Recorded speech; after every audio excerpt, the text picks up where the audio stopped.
Bonjour à tous, merci de me retrouver pour ce nouveau podcast sur la Coupe du monde de rugby. C'est évidemment l'avant-dernier puisque on se situe entre les demi-finales et la finale de cette Coupe du monde.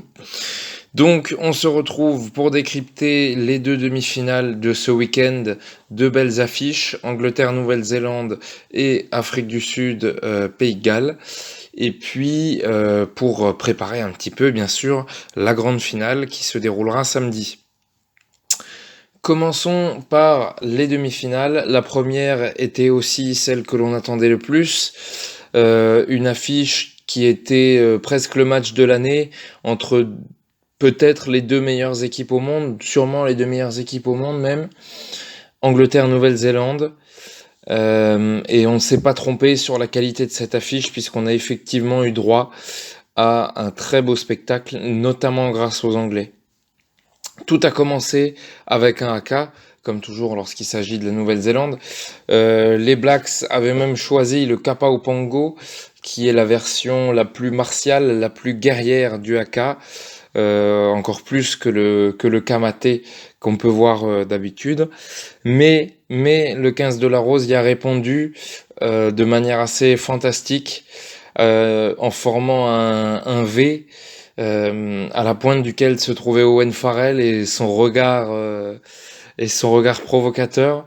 Et les deux pointes du V ont même été reprises par les arbitres puisqu'elles ont dépassé la ligne médiane qu'elles sont censées respecter.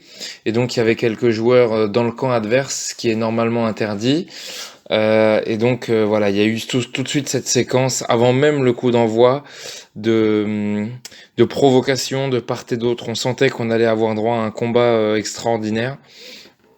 Et voilà, les Anglais ont marqué leur territoire tout de suite et n'ont pas vraiment respecté, entre guillemets, le traditionnel haka. Effectivement, cette envie britannique s'est vérifiée dès l'entame. Première séquence de jeu, un essai marqué assez rapidement en quelques temps de jeu, une séquence où les All Blacks ont été vraiment dépassés dans les impacts d'abord et dans la vitesse d'exécution également, puisqu'ils ont à chaque fois pas eu le temps de se replacer, à chaque fois qu'on passait par un ruck, notamment Ben Youngs éjectait très vite le ballon, pardon, Ben Youngs éjectait très vite le ballon et donc ça a avancé vraiment à chaque temps de jeu. Les Anglais ont avancé et au final c'est le trois quarts centre Manu Tuilagi en force près de la ligne qui a aplati en voyant qu'il y avait un petit espace juste à gauche du ruck, puisque comme je l'ai dit, encore une fois, les Blacks n'ont pas réussi à se replacer suffisamment vite. Donc vraiment une action d'école dans la transformation du jeu, où les Anglais ont mis les Néo-Zélandais à rude épreuve. Et, euh, et donc déjà 7-0 tout de suite, dès le début de match et un scénario qui s'est poursuivi tout au long de la première mi-temps où les impacts ainsi que les regroupements ont été dominés par les Anglais vraiment tout au long de la première mi-temps. Les Blacks ont été relativement résistants quand même dans leurs 22 mètres, on va dire, pour éviter de céder et d'encaisser un deuxième essai. Les Anglais ont marqué un deuxième essai quand même par l'intermédiaire d'Underhill, mais celui-ci a été refusé pour un passage à vide de son compère de la troisième ligne, Curry, euh, de manière tout à fait justifiée puisque à ce moment-là, Curry empêche les Néo-Zélandais de défendre, notamment sur le pilier Sinclair qui est porteur de balle à ce moment-là. Et donc c'est tout à fait légitime que l'essai ait été refusé. Mais c'était encore un signe, on va dire, de la domination anglaise dans cette première mi-temps. Le 15 de la Rose qui n'a laissé vraiment aucun ballon d'attaque à leurs adversaires. seulement moins de 5% du temps de jeu a été passé dans les 22 mètres anglais.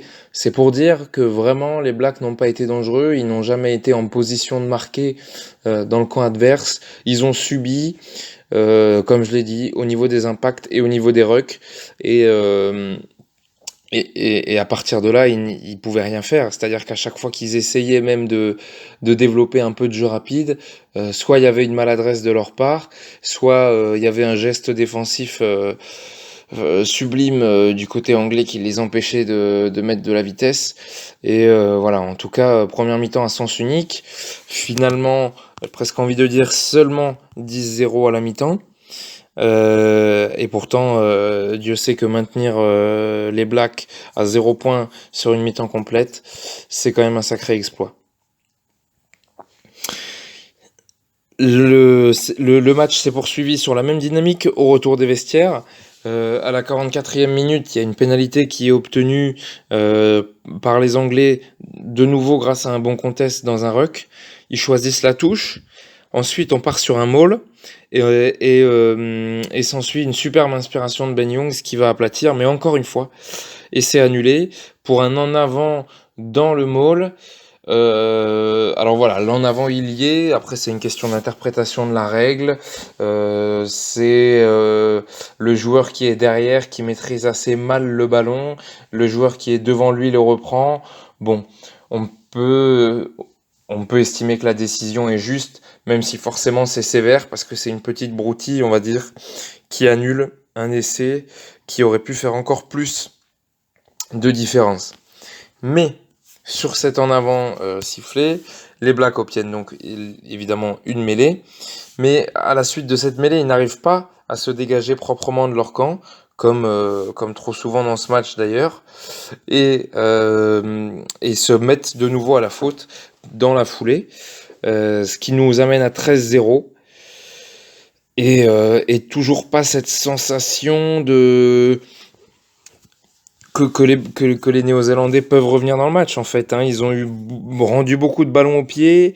Ils n'ont pas réussi à se créer des vraies situations d'attaque.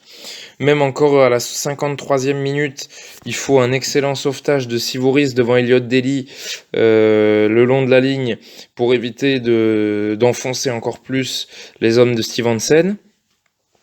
Et finalement, dans la foulée, les Blacks se montrent quand même réalistes sur presque leur première occasion de la deuxième mi-temps. Dans un premier temps, le joli enchaînement offensif va jusqu'à Sivouris sur son aile. Celui-ci se montre gourmand en essayant de forcer la situation, d'y aller seul. Finalement, il est repris et il est bien mis en touche. Mais sur la touche, le talonneur Jamie George se rate complètement du côté anglais. Il rate son sauteur et envoie le ballon complètement fond de touche, ce qui n'était pas évidemment pas prévu. Et qui est à la réception en bout d'alignement? C'est Hardy Savea, le troisième ligne néo-zélandais, qui a plus qu'à aplatir. Donc vraiment Savea idéalement placé et tout à fait inspiré pour exploiter l'erreur anglaise, qui réduit le score donc à 13-7. Mais ça sera le seul éclair finalement de ce match du côté néo-zélandais, puisque globalement l'attaque est restée relativement stérile. Ils ont commis beaucoup d'erreurs, de fautes de main, etc. Également des gestes de nervosité, à l'image de, de la gifle de Sam Whitelock, le deuxième ligne, sur Owen Farrell en deuxième mi-temps, alors que les Blacks avaient une pénalité en leur faveur. Ils s'agacent quand Farrell veut pas lâcher le ballon et lui met une gifle qui renverse la pénalité, et donc qui tue encore plus les chances néo-zélandaises de revenir au score. On était alors à 16-7, il restait une quinzaine de minutes, c'était encore possible, et ce geste-là finalement assomme un peu la fin de match.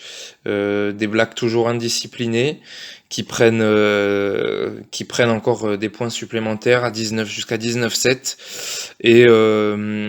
et voient leur dernier très bon ballon d'attaque à la 71e minute, annihilé par un excellent contest anglais, symbole de ce match-là. Les Anglais ont été présents dans les zones où il fallait l'être.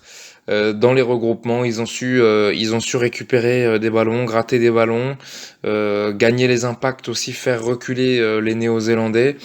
C'est toujours eux qui ont été dans l'avancée, ce qui fait que les Blacks n'ont jamais pu développer leur jeu et s'en sortent avec cet essai de Savea. Ils pouvaient clairement pas avoir mieux, quoi. Ils pouvaient pas avoir mieux. Alors que les Anglais, eux, même s'ils n'ont pas été réalistes sur chaque offensive, parce qu'il faut le dire, mine de rien, la Nouvelle-Zélande reste une grande équipe qui sait quand même défendre relativement correctement, même quand elle subit le jeu. Voilà, même s'ils n'ont pas été réalistes à 100%, les Anglais étaient vraiment au-dessus et rejoignent donc la finale. Alors que les Blacks, double champion du monde en titre, s'arrêtent là. On savait que c'était possible, on savait que cette équipe de Nouvelle-Zélande n'était pas forcément la meilleure qu'on ait vue, qu'elle était probablement moins forte qu'en 2011 et en 2015, mais c'est vrai qu'elle est restée la favorite pour le titre mondial. Les Anglais, eux, deviennent avec cette victoire premiers au classement World Rugby, ce qui est tout à fait légitime au vu de leur forme actuelle. J'aurais vraiment du mal à vous donner des points faibles de cette équipe, comme depuis le début du tournoi, on n'a pas vraiment vu ses points faibles. Même contre l'Australie, lorsqu'elle était légèrement en difficulté, elle a su resserrer les rangs et se montrer efficace pour l'emporter. Là, elle a carrément dominé de la tête et des épaules la Nouvelle-Zélande, ce qui est quand même assez rare pour être souligné. Elle a un 8 de devant relativement incomparable. Quand vous avez quand vous avez des joueurs qui se révèlent sur cette Coupe du Monde, je pense au pilier droit Kyle Sinclair notamment. Quand vous avez aussi les deux flanqueurs, Tom Curry et Sam Underhill, qui se révèlent sur cette Coupe du Monde. Quand vous avez le monstre de puissance qui est Billy Vunipola en numéro 8. Quand vous avez Maro Itoje et Courtney Lawes qui sont si précieux en touche et également dans les mauls et dans les rucks, toujours prêts à aller gratter des ballons, à profiter de leur envergure pour gêner l'adversaire. C'est un 8 de devant qui est très difficile à déborder. Et puis il y a une chose aussi qui fait la force de cette équipe, c'est son animation offensive. C'est le trio 9, 10, 12, Ben Youngs, George Ford, Owen Farrell, qui est d'une intelligence de jeu remarquable. Les deux ouvreurs, puisque c'est une équipe qui joue à deux ouvreurs, hein, Ford et Farrell sont des ouvreurs, euh, récitent quand ils jouent au pied. Ben Youngs aussi est toujours très précis au pied, inspiré autour des rucks. Voilà, cette force, elle est là. Enfin, une des forces est là, parce qu'il n'y a pas de faiblesse. Et puis May, Watson, c'est de la dynamite sur les extérieurs. Elliot Daly aussi. Manu Tuilagi en puissance au centre. Enfin, vraiment, je suis admiratif de cette équipe d'Angleterre qui a récité une partition incroyable contre la Nouvelle-Zélande, additionnée d'une bonne dose de motivation, comme je l'ai dit, dès le haka. Les statistiques ne trompent pas non plus, hein. 56% de possession sur l'ensemble du match, 62% d'occupation sur l'ensemble du match. En termes de conquête, rien à dire. Ils ont même réussi à gratter 2-3 ballons à l'alignement néo-zélandais en touche. Ils ont été évidemment plus disciplinés, surtout qu'ils avaient plus la possession, donc c'est relativement logique. Non, franchement, pas grand-chose à dire sur cette équipe d'Angleterre qui a fait le match qu'il fallait. Du côté néo-zélandais, c'est plutôt l'inverse du coup, hein, ils ont été étouffés. Moi, j'aurais tendance plus à souligner la qualité du 15 de la Rose plutôt que les faiblesses de la Nouvelle-Zélande, même si effectivement on aurait du mal à citer des individualités flamboyantes chez les Blacks, hormis peut-être Hardy Savea et Boden Barrett à l'arrière. Voilà ce qu'on pouvait dire sur cette première demi-finale qui nous a franchement régalé. Ensuite, on va donc passer à la deuxième demi-finale, Pays de Galles, Afrique du Sud. Celle-là nous a quand même beaucoup moins régalé, il faut le dire. Pays de Galles, Afrique du Sud, on pouvait s'y attendre, hein. Deux gros packs qui s'affrontaient, deux grosses défenses. Donc on a eu un match fermé. Euh, les pénalités qui ont été obtenues, les premiers points qui ont été inscrits, c'est autour des rucks. Finalement, elles sont venues récompenser ces pénalités. Chaque action rapide qu'on a vue dans cette première mi-temps, il n'y en a pas eu beaucoup. Mais de part et d'autre, que ce soit l'Afrique du Sud ou le Pays de Galles, dès qu'ils ont réussi à mettre un peu de vitesse, ils ont réussi à mettre un peu l'adversaire en danger, notamment dans les zones de ruck. Donc on s'est retrouvé à 3-3. Puis à 6-3 en faveur des Springboks qui ont pris l'avantage en premier en mêlée, en mettant à la faute donc les avants gallois. La première vraie belle relance offensive, on a dû attendre la 28e minute pour la voir, pour les Sud-Africains, avec une bonne sortie de terrain de la part des ailiers, donc Mapimpi et Nkosi, sachant donc que Cheslin Kolbe était blessé, forfait pour cette rencontre, ce qui peut aussi expliquer le manque d'inventivité et de dynamisme du côté des offensives sud-africaines. Enfin, toujours est-il qu'à la 28e minute, on a eu une belle relance, une partie des ailiers, bien transformée par le troisième ligne Colisi et le centre Ham. Mais une fois qu'on est arrivé sur les 22 mètres gallois, il y a eu des problèmes dans la transformation du jeu. L'action a été mal convertie, on va dire. Et bien stoppé en revanche par la très grosse défense galloise qui s'est bien montrée à l'œuvre sur cette première mi-temps. Mais par contre, le jeu offensif était très très pauvre, autant que face aux Français en fait. On n'a pas été spécialement surpris de voir le 15 du Poireau jouer comme ça, parce qu'on n'avait pas vu beaucoup mieux en quart de finale. Ça fait un petit peu de mal de le répéter, parce que forcément on en vient à se demander s'il n'y a pas encore plus de regrets à avoir pour le 15 de France quand on voit que les Springboks ont pas été très dominateurs dans ce match. Ils n'ont pas joué un beau rugby, mais les Gallois ont été encore plus mauvais, en tout cas en première mi-temps tout du moins. Ces problèmes offensifs, à mon sens, ils viennent majoritairement de la charnière. Gareth Davis, Dan Biggar, qui encore une fois, de la même manière que face aux Bleus, a été défaillante, a beaucoup trop insisté avec le jeu au pied. On a eu des parties de ping-pong des deux côtés. On s'est renvoyé la balle avec des chandelles et des coups de pied de dégagement. Vraiment aucune inspiration offensive du côté de Davis et Biggar, ce qui est selon moi la principale explication. Mais on a vu quand même une action de jeu en toute fin de première mi-temps du côté gallois, avec une bonne réception de Dan Biggar sur une chandelle. Avec toutes celles qu'ils ont tapées, il fallait quand même qu'il y en ait une qui soit fructueuse. Mais encore une fois, ça n'a pas vraiment abouti. Et donc on est rentré à la mi-temps à 6-3, il me semble. Non, 9-6, pardon, en faveur de l'Afrique du Sud, donc que des pénalités, un duel de buteurs. Pollard face à Biggar, 100% de chaque côté, mais 9-6 à la mi-temps. La situation s'est un peu débloquée après un quart d'heure dans la seconde période. Jusque-là, on n'avait de nouveau pas vu grand-chose. Un essai en faveur des Sud-Africains, parti d'une pénale touche, avec la première différence qui s'est faite au centre du terrain grâce à André Pollard, l'ouvreur inspiré pour casser le premier rideau. Ensuite, De Klerk a bien joué le coup en feintant d'aller d'un côté, puis finalement, il a réalisé une belle inversion. Et c'est finalement le 3/4 centre, Damien De Allende, probablement le meilleur Sud-Africain dans ce match d'ailleurs, qui a lui été à la finition, en trouvant parfaitement l'espace entre le demi de mêlée remplaçant des Gallois qui est Thomas Williams et l'ouvreur Dan Biggar, encore une fois coupable. Puisqu'il rate complètement son plaquage sur De Allende, et donc le Sud-Africain part à l'essai pour offrir le premier gros avantage à son équipe à 16-6. Si je ne dis pas de bêtises, 16-9, pardon, je viens de vérifier, c'était 16-9.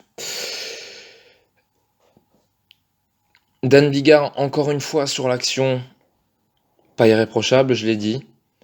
On avait parlé, avant même le quart de finale face aux Bleus, des deux commotions qu'il a subi en phase de poule. Est-ce que c'est lié à ça ou non? Forcément difficile à dire, mais toujours est-il que il n'était pas à 100%, encore une fois, et qu'il a donc coûté relativement cher à son équipe. Les Gallois vont néanmoins répondre euh, peu après, finalement, avec d'abord une pénale touche, ensuite une séance de pilonnage de la ligne des 5 mètres sud-africaine où sur une bonne vingtaine de temps de jeu, on envoie une passe, un avant, une passe, un avant, parfois même 0 passe et un avant qui essaye de forcer la décision. Mais c'est quand même pas le plus judicieux face à l'Afrique du Sud, qui est probablement l'équipe physiquement la plus redoutable de la Coupe du Monde, la plus solide sur les impacts. Et donc effectivement, les Gallois n'ont pas gagné un seul mètre, mais ils ont fini par obtenir une pénalité avec un Sud-Africain qui s'est mis à la faute dans un ruck. Pénalité face au poteau, facile à convertir. À ce moment-là, on est à 16-9. On se dit, ils ont intérêt à prendre les 3 points faciles, puisqu'ils reviendraient à ce moment-là à 16-12, avec encore un quart d'heure pour marquer. Finalement, ils choisissent quelque chose de plus culotté, puisqu'ils prennent la mêlée. Donc on est un peu surpris de ce choix. Nos doutes sont confirmés parce qu'ils se font complètement enfoncer sur la mêlée. Vraiment, c'est clairement le pack des box qui prend le dessus. Assez miraculeusement, il y a le numéro 8, Ross Moriarty, qui arrive à se saisir du ballon et à l'éjecter sous la pression du 9 adverse de Clerc. Non seulement il arrive à l'éjecter, mais en plus, il le donne dans de bonnes conditions à son demi de mêlée. Et là, en 2 passes, on arrive sur l'extérieur et c'est Josh Adams qui conclut euh, à la surprise générale. Réalisme total du côté des Gallois. Comme je l'ai dit, en plus, ils étaient dominés sur la mêlée. Ils s'en sortent assez miraculeusement. De Klerk est pas loin de récupérer le ballon, mais du coup, il prend un risque en faisant ça. Et il donne un surnombre finalement euh, aux Rouges qui vont au bout et reviennent à ce moment-là à 16-16. La fin de match s'annonce donc plutôt tendue et c'est les Gallois qui vont craquer finalement en se montrant indisciplinés, en écroulant un maul à la 76e minute, pénalité convertie avec beaucoup de sang-froid par André Pollard, encore complètement décisif dans ce match. Et la dernière opportunité sera en faveur des Gallois, qui ont eu donc la dernière munition pour revenir encore au score. Mais sur cette ultime touche, Alun Wyn-Jones, le capitaine emblématique de cette sélection, manque sa réception, commet un en avant et condamne donc le 15 du Poireau à disputer la petite finale qui sera face à la Nouvelle-Zélande vendredi matin à 10h. Des Gallois qui échouent une fois de plus en demi-finale, comme en 1987, comme en 2011. Ça ne passe toujours pas, alors que les Sud-Africains, eux, rejoignent le 15 de la Rose en finale, dans une affiche, encore une fois, alléchante, remake de la finale de 2007, qui avait remporté les Springboks d'Abana face aux coéquipiers de Johnny Wilkinson à l'époque. Cette fois, on aura encore une pluie de stars sur la pelouse, vraiment une belle affiche, Angleterre-Afrique du Sud. Je vais pas m'éterniser trop longtemps sur cette demi-finale Pays de Galles-Afrique du Sud parce que, comme on l'a dit, c'était un rugby de combat, ça a été un rugby de gagne-terrain où on a enchaîné les coups de pied sans vraiment provoquer les défenses adverses, pas beaucoup de jeux créés sur les extérieurs notamment, pas beaucoup de ballons de relance exploités. Euh, un exploit individuel de chaque côté qui mène à l'essai, c'est celui de Allende côté sud-africain, celui de Moriarty qui arrive à bien sortir le ballon de la mêlée côté gallois.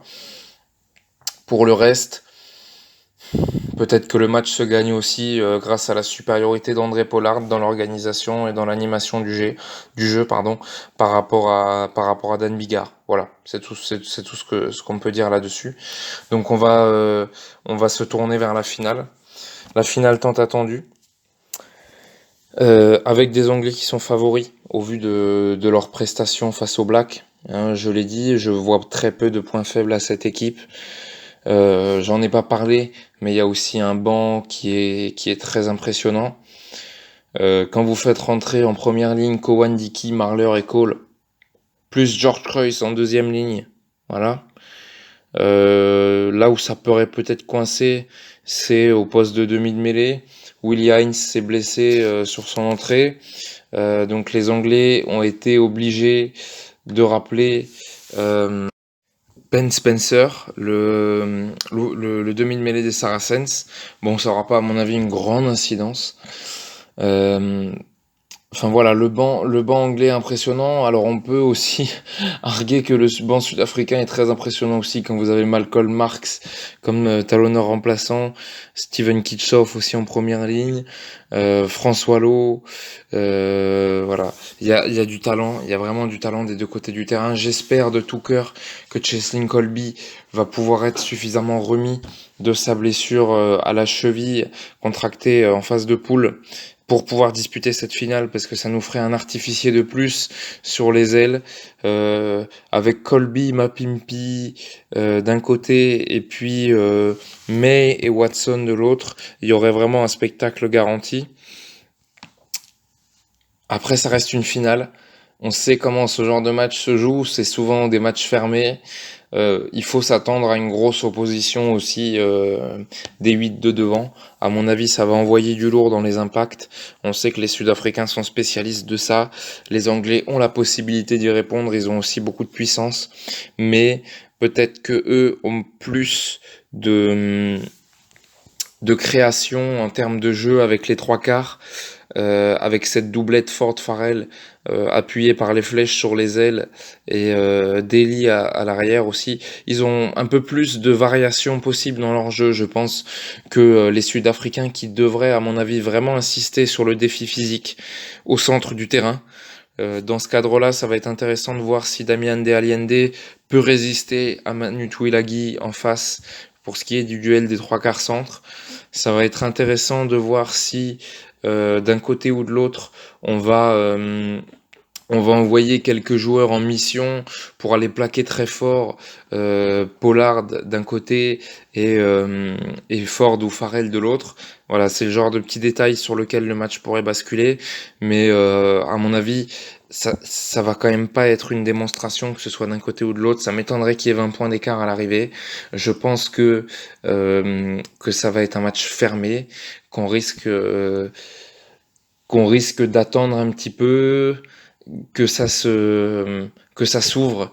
Mais d'un autre côté, on peut aussi se dire que plus le match va avancer, plus les équipes vont avoir peur d'ouvrir des espaces aux flèches qu'il y a en face. Donc, à mon avis, on peut s'attendre à une très grosse confrontation dès avant. J'espère quand même qu'on aura droit à du beau rugby. En tout cas, Angleterre-Afrique du Sud, c'est quasiment une affiche rêvée pour une finale de Coupe du Monde. À l'heure actuelle, c'est ce qui se fait de mieux dans le rugby. Et ben que le meilleur gagne. Voilà, c'est tout ce qu'on peut dire. C'était donc l'avant-dernier épisode de notre podcast Coupe du Monde de rugby. Plus qu'une semaine, après ça sera fini. Eh ben, profitez bien de ce dernier week-end de compétition, week-end un petit peu décalé, hein, puisque la petite finale sera vendredi à 10h, la finale sera samedi à 10h, donc attention à ça.